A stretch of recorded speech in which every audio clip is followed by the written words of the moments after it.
Ms. Gascoigne?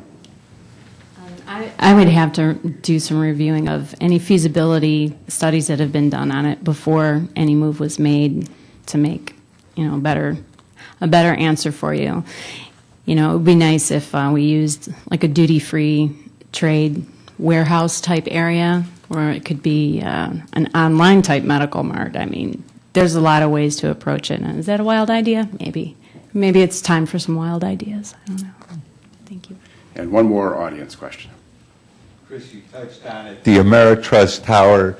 Curious as to what the other candidates see as a reasonable solution to get out from under it. And also, while you haven't had a chance to look at it, what's your thoughts on consolidating county offices? Well, that's kind of a question to Chris, but why don't each of you take about 30 seconds, I think, and again, maybe go the order from Chris to the right.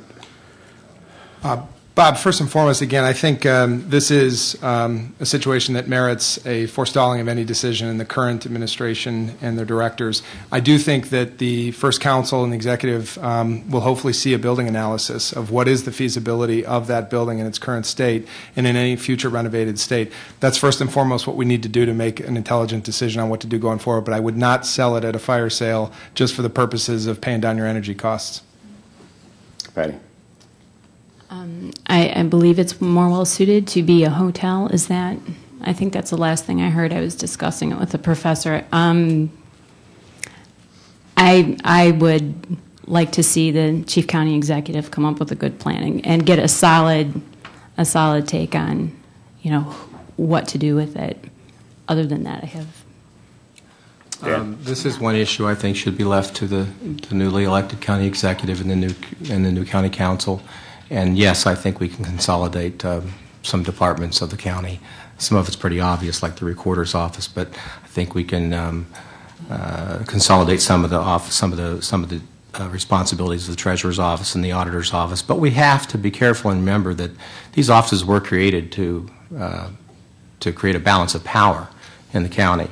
So I am concerned about the concentration of too much authority in the executive office.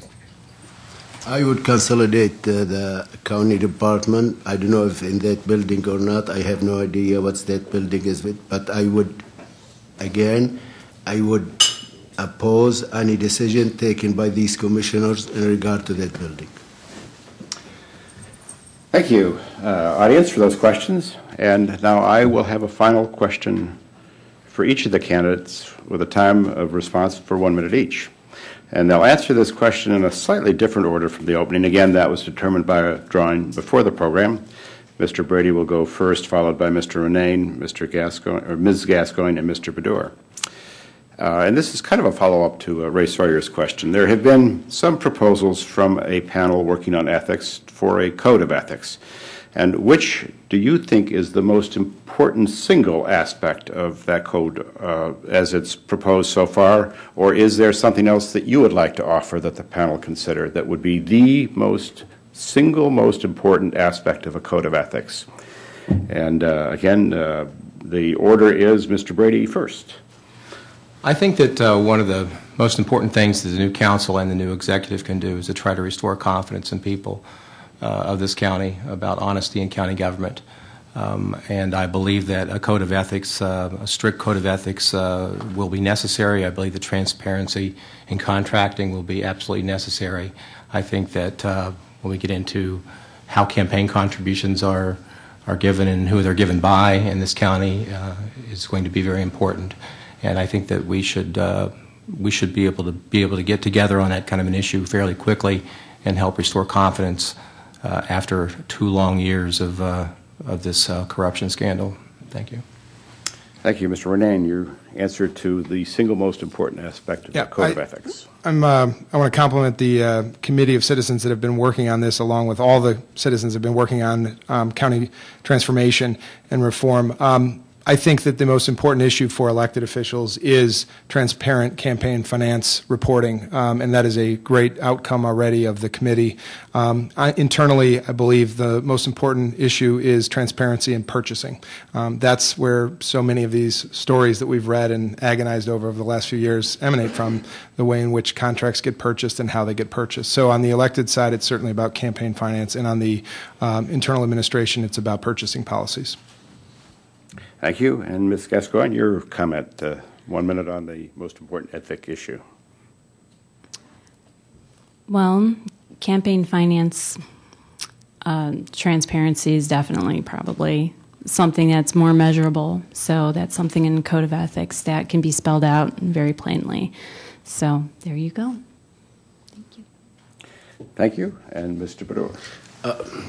Campaign finance, I mean, that's the reason I said I will not accept any donation into my campaign, because I am for public financing of this of county campaign.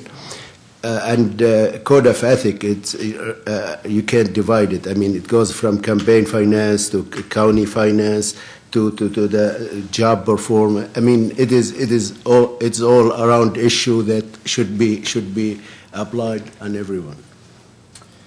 Thank you. Thank you, candidates. Today we have been listening to a debate among the candidates for Cuyahoga County Legislature, District 3. Election day for the primary is 1 week from tomorrow, September 7th. And of course, absentee balloting has already begun. Thank you to our candidates, Fawzi Bador, Dan Brady, Patty Gascoigne, and Chris Renane. Thank you, ladies and gentlemen. This forum is now adjourned.